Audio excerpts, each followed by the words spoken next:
এরপরের প্রশ্ন হলো, ঢাকায় জাতিসংঘের মানবাধিকার পরিষদের কার্যালয় হবে বলে জানিয়েছেন একজন উপদেষ্টা। বিষয়টাকে কিভাবে দেখেন?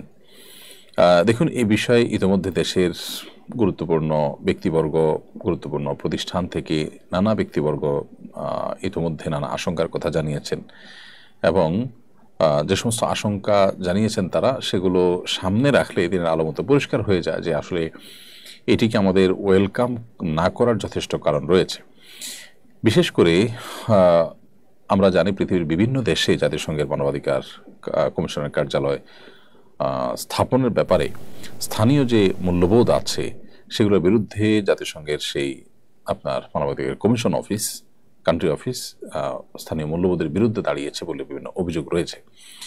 এবং সেই সাথে বিশেষ করে আমরা আমাদের পার্শ্ববর্তী দেশ নেপাল এবং শ্রীলঙ্কার কথা জানি যে বহু বছর যাবৎ জাতিসংঘ সেখানে মানবাধিকার কমিশন অফিস করতে চেয়েছে, কিন্তু তারা সেটাতে সেই দেশগুলো সম্মত হয়নি। অতএব আমাদের আশেপাশের অন্যান্য ছোট ছোট দেশে যেটা তারা সম্মত হয়নি, আমরা সেটা সম্মত হব কিনা আমার মনে হয় সরকারের সংশ্লিষ্ট নীতি নির্ধারণী মহলকে বারবার সেটা ভেবে দেখবার যথেষ্ট কারণ রয়েছে।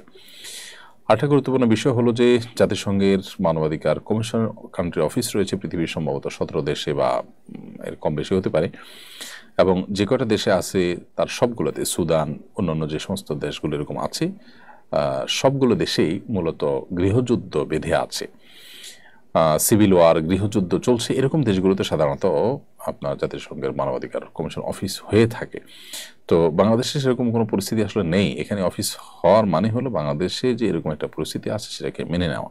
এটা একটা জটিল বিষয়। আরেকটা বিষয় হলো যে এর মাধ্যমে উপজাতিদেরকে উস্কে দেওয়ার আশঙ্কা কিন্তু খুব জোরালো, খুব প্রবল। আমরা আমাদের পার্বত্য অঞ্চল নিয়ে শঙ্কায় আছি, সেখানে খ্রিস্টান মিশনারিগুলো কাজ করছে, সেখানকার স্থানীয় যে সমস্ত উপজাতি বা উপজাতি না বলে আমরা বলি যে পাহাড়ি যারা আছেন, সেই পাহাড়ি যারা আছেন তারা সেই পাহাড়িরা কিন্তু সেখানে নানা রকম যুদ্ধ, নানা রকমের অস্থিতিশীলতা তারা চালিয়ে রেখেছে। সেখানে মানবাধিকারের নাম দিয়ে সেখানে নতুন একটা রাষ্ট্র গঠন করার কোনো চক্রান্ত, ষড়যন্ত্র হওয়ার সম্ভাবনা আছে কিনা সংশ্লিষ্ট মহল সেটি খতিয়ে দেখবেন। পূর্ব তিমুর বা পৃথিবীর অন্যান্য জায়গাগুলো আলাদা রাষ্ট্রে পরিণত হয়েছে, তার প্রেক্ষাপট কি ছিল সেগুলো নিশ্চয়ই তারা তলিয়ে দেখবেন এবং খতিয়ে দেখবেন। বিধায় বিষয়টিকে আমার মনে হয় সরকারের খুব গভীরভাবে চিন্তা করে তারপর সিদ্ধান্ত নেওয়া আসা উচিত, এবং এ বিষয়ে দেশের সর্বস্তরের মানুষ, বিশেষ করে ওলামায়ে কেরাম, তাদের মতামতগুলোকে গুরুত্বের সাথে বিবেচনা করা দরকার।